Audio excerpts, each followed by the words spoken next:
Փառքես Տեր ջան, այսօրվա ծառայության համար, քո խոսքի համար, օրհնում ենք քո խոսքը, որը երկսայրի սուր է,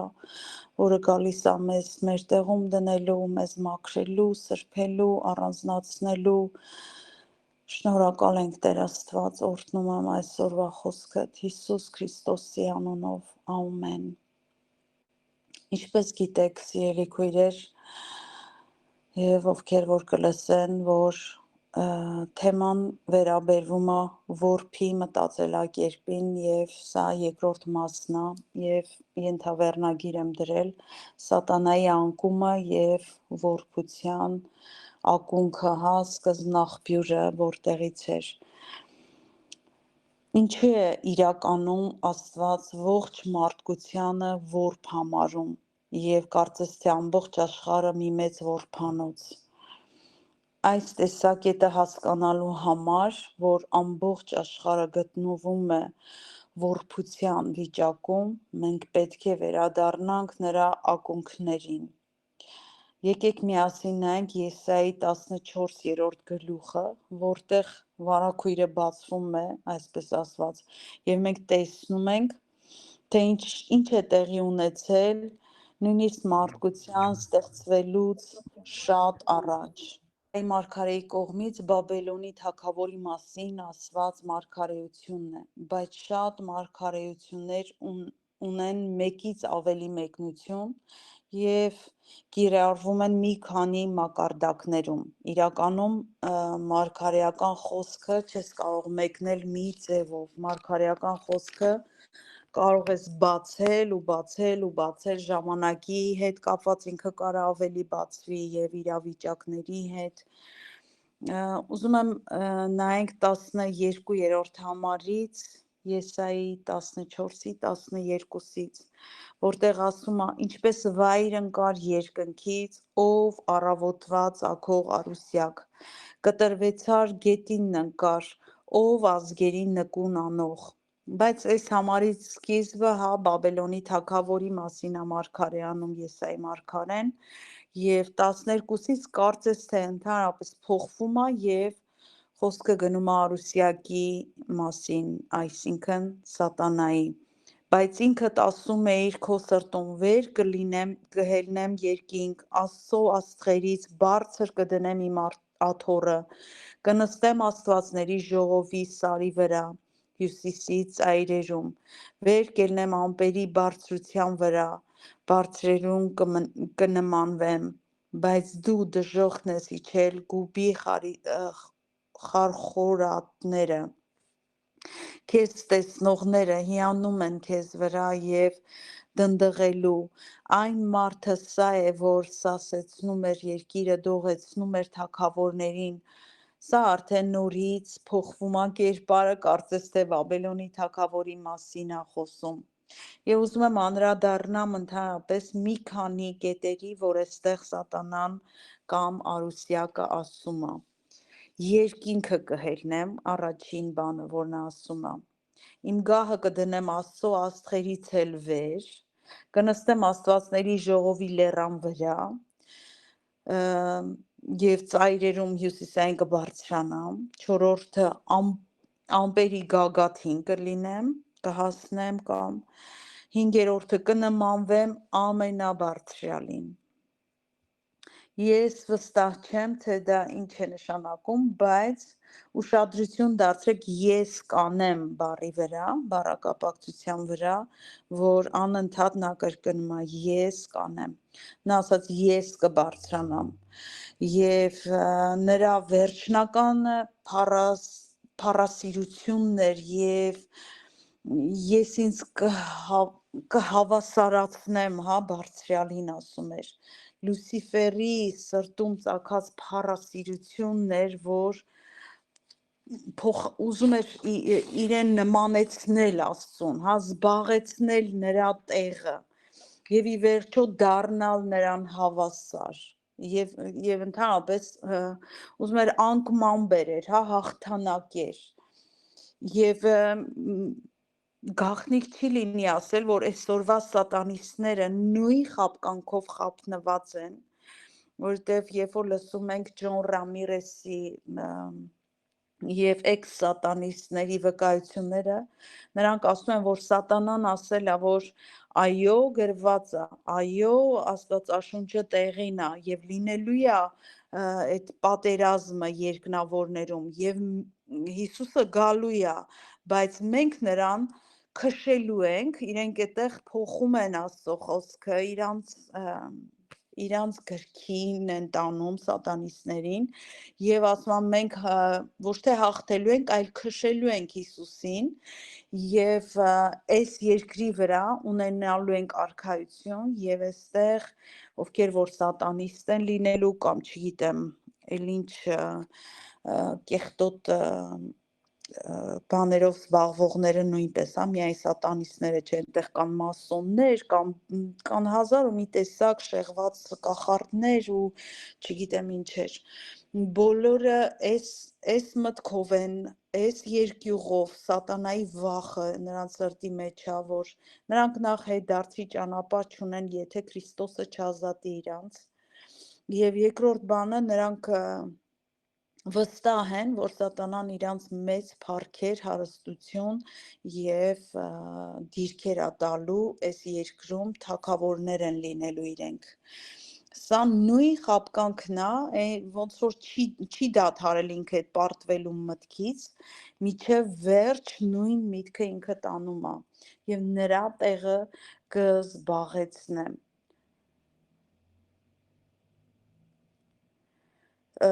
Ես հավատում եմ, որ այս փառասիրությունը այնքան մեծացավ,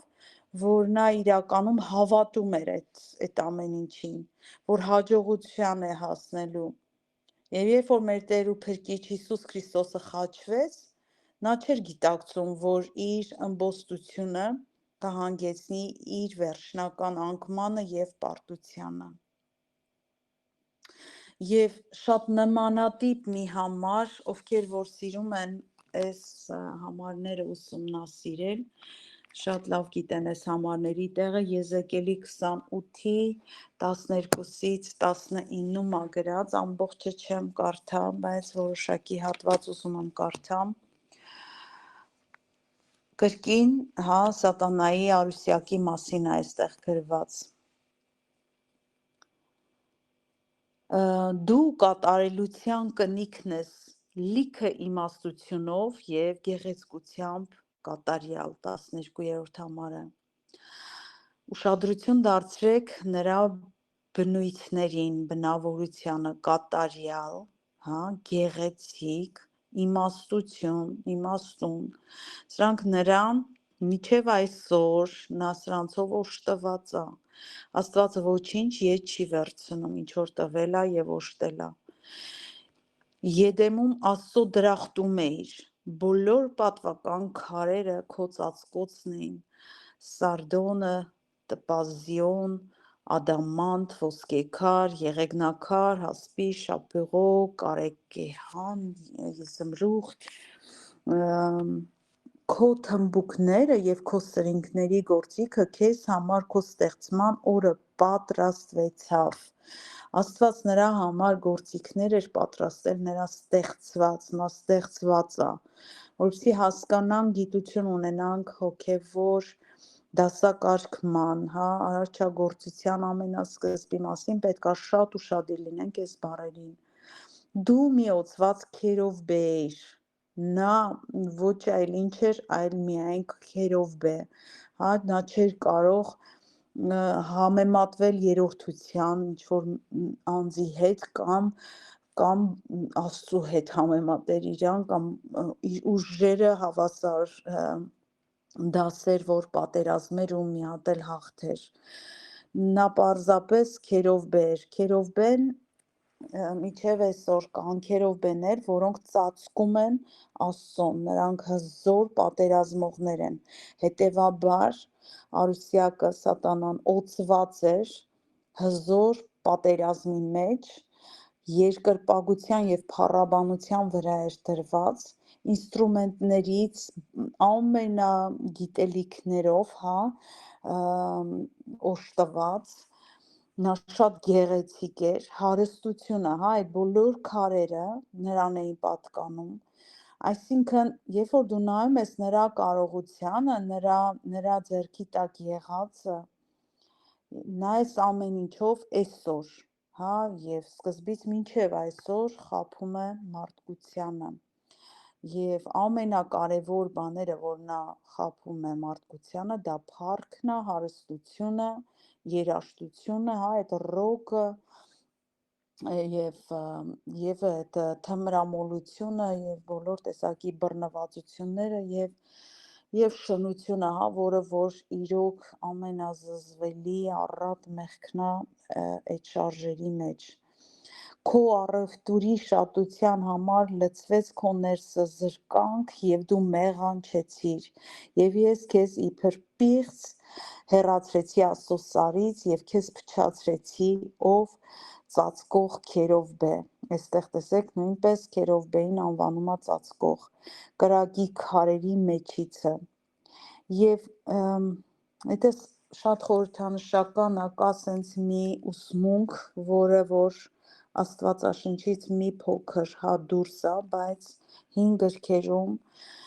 որոնք Աստվածաշնչի հետ մեկտեղ գալիս են, ասվում է, որ այստեղ հա 13-րդ համարի հիման վրա, որ դու Եդեմում Աստծո դրախտում էիր, եւ այստեղ չի ասում, որ ինքը արդեն պղծված է եղել, ոչ, նա այստեղ եղել է որպես քերովբե, որպես օծված քերովբե Եդեմում 13-րդ համարում։ Եվ շատ ուսումնասիրողներ ասում են, որ նա եղել է, նրա անունը եղել է Լիլիթ, եւ նա եղել է Ադամի առաջի կինը, եւ իր մեղքերի պատճառով Ադամի համար Աստված հարմար կողակից է սարքում, եւ հենց այդ պատճառով, հա, Լիլիթը հարցակվում է այդ օծի կերպարը ընդունած, հա, հենց Եվայի վրա եւ խաբում է հենց Եվայից է սկսում։ Բայց որպեսզի մեզ շատ չդատապարտեն, սա աստվածաշնչյան տեղերում չկա նշված, իհարկե Եսայի կամ Երեմիայի մեջ մի տեղ համար կա Լիլիթի մասին, որ դա դիվային շատ հզոր ուժ է եղել եւ դեռ գործում է, դրանք գիշերային դևեր են, որոնք որ հարձակվում են շատ հաճախ երազների, տեսիլքների եւ շնության ոգին է շատ սեռական, այդ այլասերվածություն տարածող դիվային ուժն է ինքը։ Եվ ինչու՞ չէ հենց սատանայով բռնված դիվային ազդեցությունը։ Եվ հաջորդ կետը դա առևտուրն էր, հա, առևտուր, արքուվաճառք, որտեղ պետք է միշտ ուշադիր լինենք, ովքեր առևտրով են զբաղվում, պետք է միշտ ուշադիր լինենք, որովհետև սատանան այդտեղ շատ հմուտ է, որպեսզի քեզ գցի մեղքի մեջ եւ հետեւաբար ինքնադատապարտման եւ չներման եւ այլն, ինքը իր խաբելու ծրագրերը շատ լավ գիտի։ Բայց այսօրվա քարոզը դրա մասին չի, իհարկե սիրում եմ ես շատ մանրամասն բացատրել դիվային ուժերի գործունեությունը, ազդեցությունը, որպեսզի մենք մեր թշնամուն իմանալով ավելի պաշտպանված, պատրաստված լինենք։ Քո անօրենությունների շատությունով, քո անիրա վաճառականությունով պղծեցիր, Տերն ասում է, եւ չեմ ուզում շատ կարդամ, բավական է այսքան մասը, որպեսզի հասկանանք, հա, թե ով էր ինքը եւ ինչի համար Աստված իրան վտարեց իր ներկայությունից եւ Եդեմի պարտեզից նույնպես։ Անարդարությունը նրա սրտի փառասիրությունն էր, որը փոխարինում էր նրա սրտում Աստծուն։ Եվ մի կողմ էր մղում, հա, Աստծուն իր սրտից, իր ընթացքից, նա պատրաստվում էր մի կողմ հրել Աստծուն եւ գրավել նրա տեղը,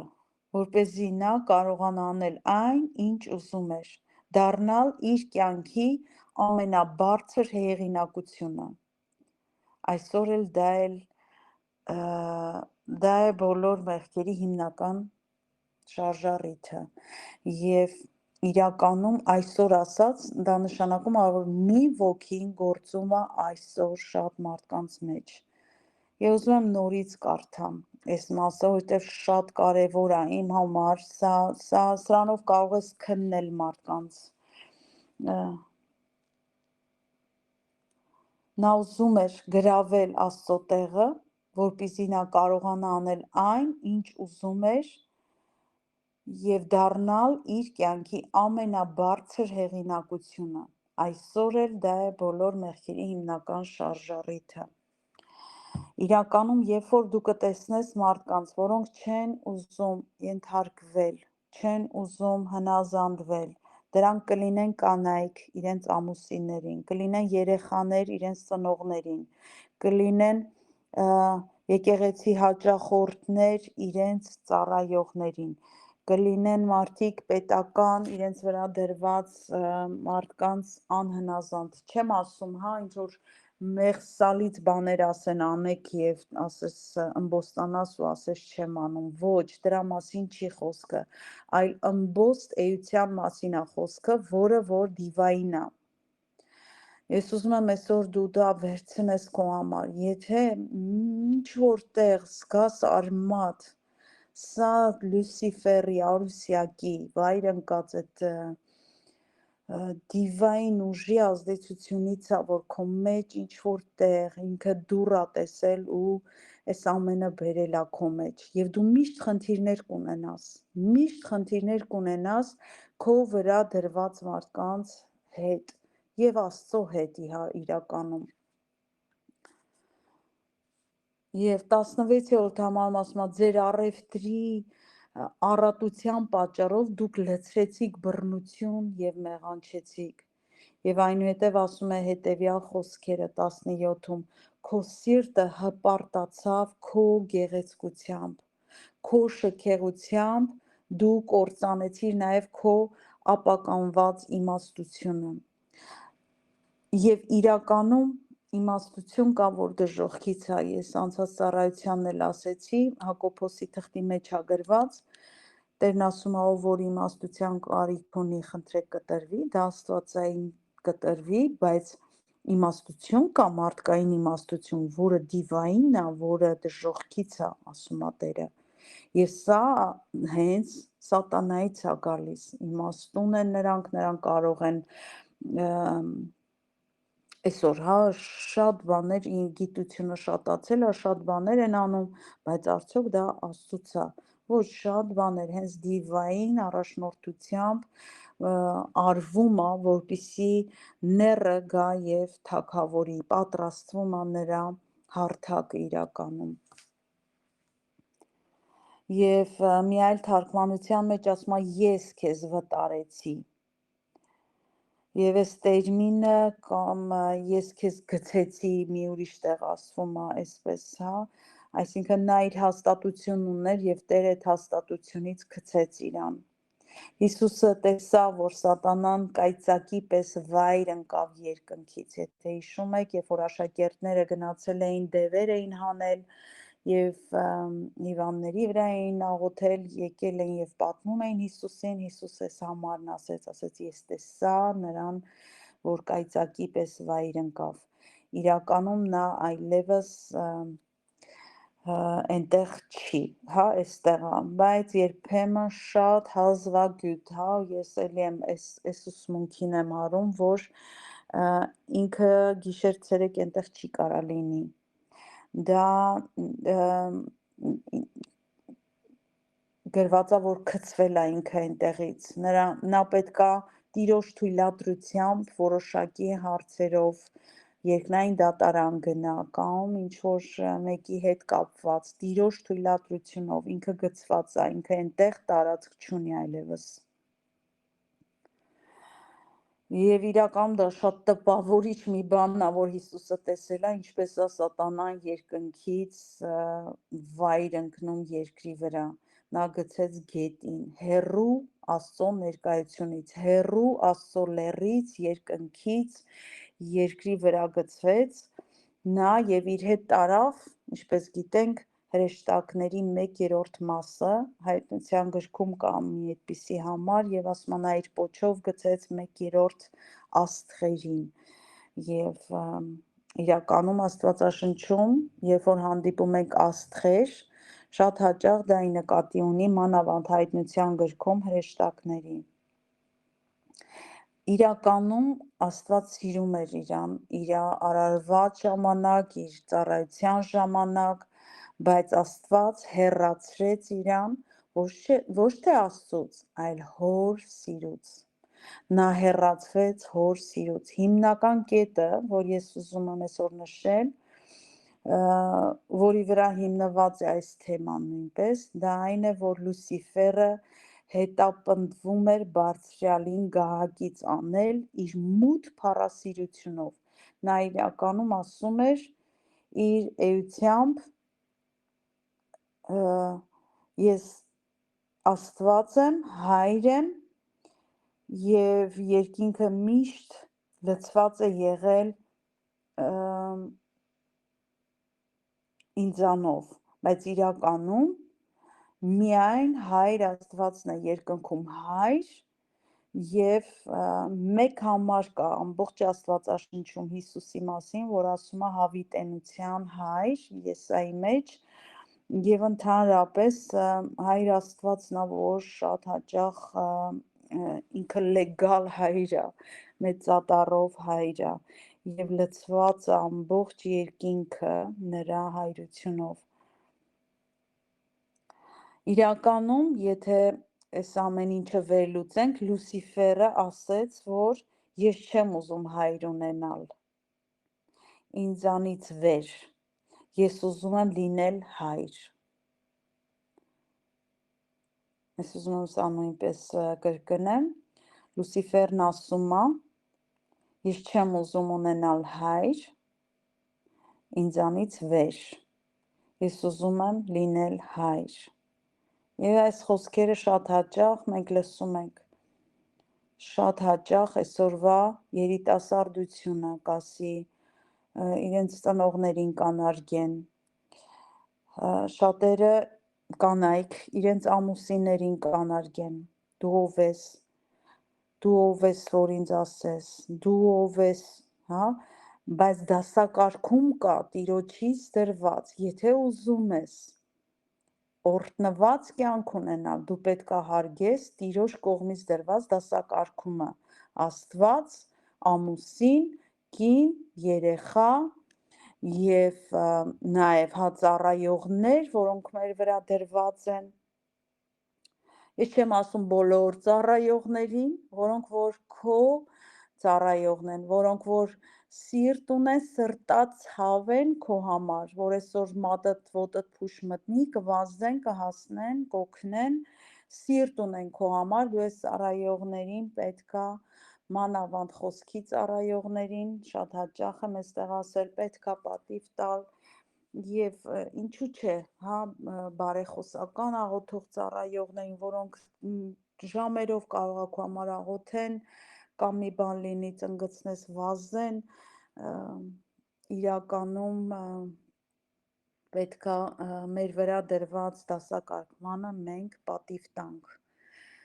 Այդ ռեբելի ոգին, ես չգիտեմ հայերեն ոնց է,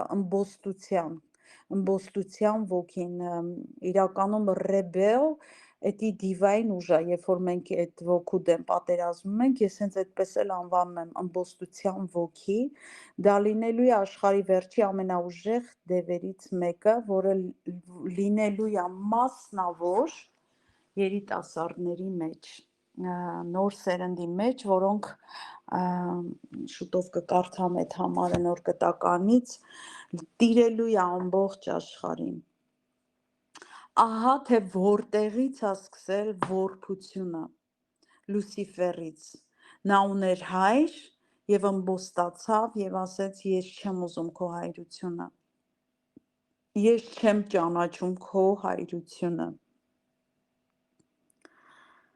Հոգևոր հայրեր եւ մայրեր Տերն է կարգում իրականում, որպեսզի լինենք նրանց հսկողության, պաշտպանության, սիրո, հոգատարության ներքո, խնամքի, փառք Տիրոջը ես նման խնդիր չեմ ունեցել, շատերը գիտեք, ես ունեմ հոգևոր ծնողներ եւ նրանք կենդանի են եւ սքանչելի հարաբերություն ունեն իրենց հետ, ես պատվում եմ իրենց բառից բուն իմաստով, խոսքերիս մեջ, գործողությանս մեջ, ֆինանսների հարցում, ամեն ձևի, նվերների հարցում ես պատվում եմ իմ վրա դրված հոգևոր ծնողներիս։ Այս վերջերս նման մի խոսակցություն եղավ, քանի որ տեղափոխվել ենք երկրից երկիր, փոխեցինք մեր եկեղեցին, խոսքի մեջ ասեցի, որ մեր հոգևոր ծնողները նույնպես անհանգիստ են մեր համար, զանգում են, աղոթում են եւ մեր նոր ծառայողը, որ այդքան էլ լավ մեզ դեռ չի ճանաչում, ոնց որ մեր հոգևոր ծնողները, ասեց, որ այ տես դու իրանց ես դեռ կապված ես իրանց հետ։ Գիտես մի պահ լռեցի, հետո հասկացա, որ այստեղ խնդիր ունեն իրանք, բայց խնդիրը իմ սիրո հարաբերության մեջ չի, ես շատ ճիշտ եմ անում, որ սիրում եմ իմ հոգևոր ծնողներին եւ կապի մեջ եմ, եւ ես պտտվեցի ու ասեցի, որ գիտեք հոգևոր մայրեր մեկն ա լինում, մեկը կարա ծնի քեզ հոգու դաշտում եւ տիրություն անի եւ ինքն էլ լռեց եւ հասկացավ, որ շատ ճիշտ եմ ասում, կան պահեր, օրինակ մեր հոգևոր հայրը մի օր ինձ ասեց, որ Վարդ իմ հոգևոր հայրը մահացել է, երկինք ա գնացել, ննջել է, ես չունեմ հոգևոր հայր, բայց իրականում այս տարիքին ես էլ հոգևոր հոր կարիք չունեմ, 70-60 անց էր երևի այդ ժամանակ, որ ասում էր, դա ուրիշ հարց է, երբ որ ննջում են ձեր հոգևոր ծնողները կամ վերակացուները, նաև էստեղ, այն գառները, այսպես ասեմ, այն մարդիկ, որոնք որ եկեղեցուց եկեղեցի են փոխում, հոգևոր հայր էստեղ, հոգևոր հայր այնտեղ, հոգևոր մայրը սա է, հետո այն է, հետո էս է, այս մարդիկ նույնպես խնդիր ունեն հավատարիմ լինելու, խնդիր ունեն խոնարհվելու մեջ, խնդիր ունեն պատիվ տալու մեջ, խնդիր ունեն շատ ավելի պետքա քննեն իրենց ներսը, որովհետև այստեղ լուրջ խնդիրներ կա, որովհետև երբեմն հոգևոր ծնողները կարող են խիստ լինել, կարող են բաներ ասել, որ քո սրտով չլինի, դու պետք է կոպիտ ասած չխրտնես ու փախնես, դու պետքա խոնարհվես, երբեմն միգուցե իրանք սխալ լինեն, որովհետև մարդ են եւ աղոթես իրենց համար։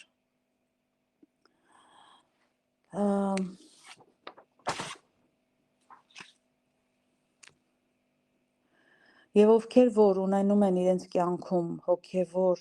առողջ հարաբերություն իրենց հոգևոր ծնողների հետ, նրանք ունենում են հոգևոր, երկար եւ պտղաբեր ընթացք կյանք։ Ես իրականում չգիտեմ ինչ տեսք ունի դրախտը, ես երբևէ այնտեղ չեմ եղել, միակ բանը ես գիտեմ, որ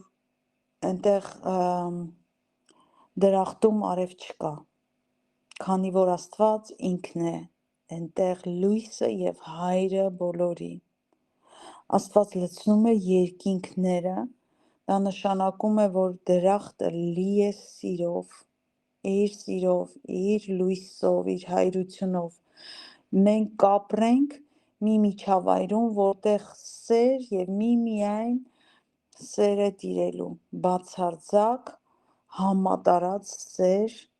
հորից զավակներին եւ որդիներից դեպի հայրը։ Երբ այս ամեն ինչը, հուսով եմ հասկանում եք, որտեղ է բալանին այսօրվա քարոզի, հա, ամեն բան սկսվեց Լուսիֆերից, որ ըմբոստացավ Տիրոջ դեմ եւ ասեց ինձ հայր պետք չի, եւ դա բերեց եւ սարքեց որփանոց, ամբողջ աշխարհը որփացավ,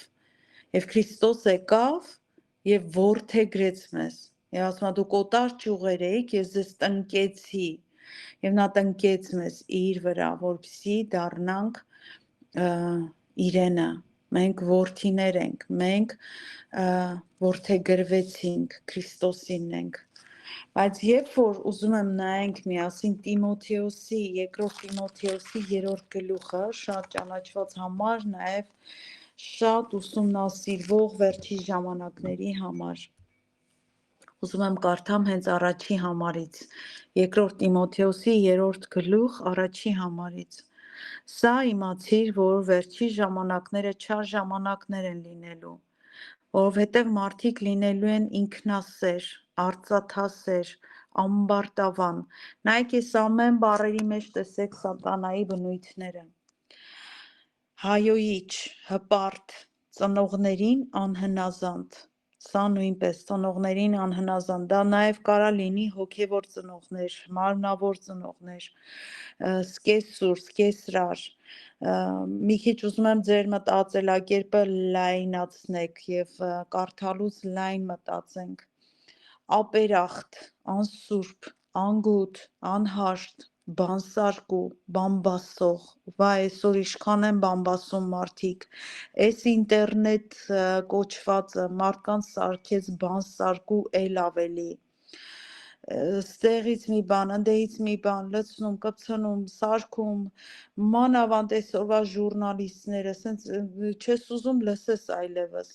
բանսարկուների մի խումբ են դարձել շատերը, անժուշկալ, այսինքն չափ չունեցող, այսօր հա ինտերնետը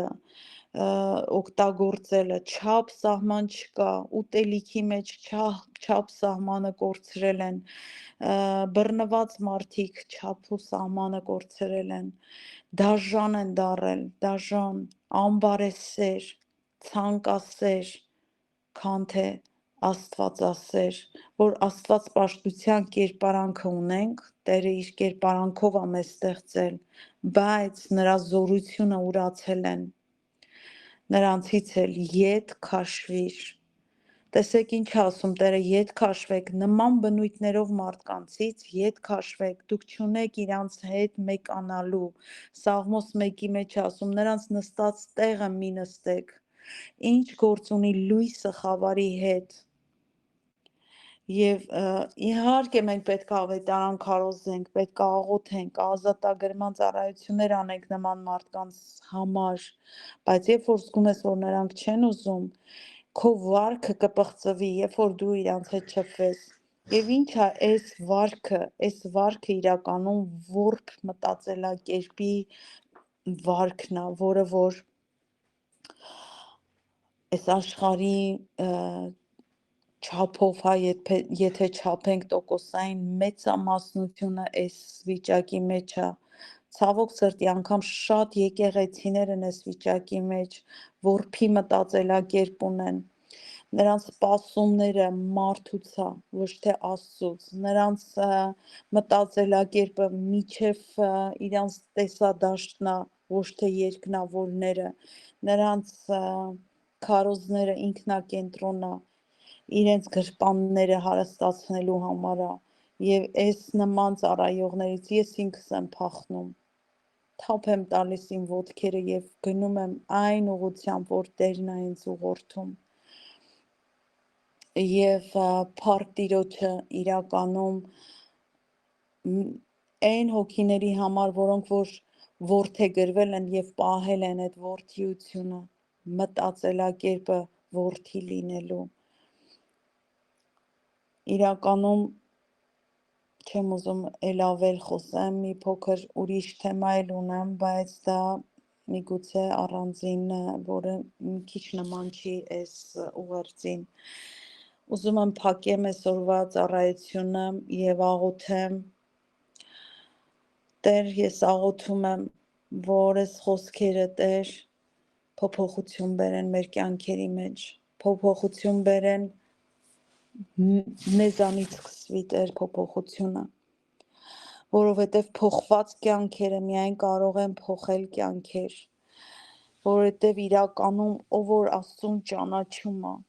նրանք են, որ կարող են իրականում փոխել եւ բերել փոփոխություններ, հոր սիրտը ճանաչողները։ Ես աղոթում եմ Տեր, որ քո սիրտը ճանաչենք, որ չլինենք Լուսիֆերի պես ու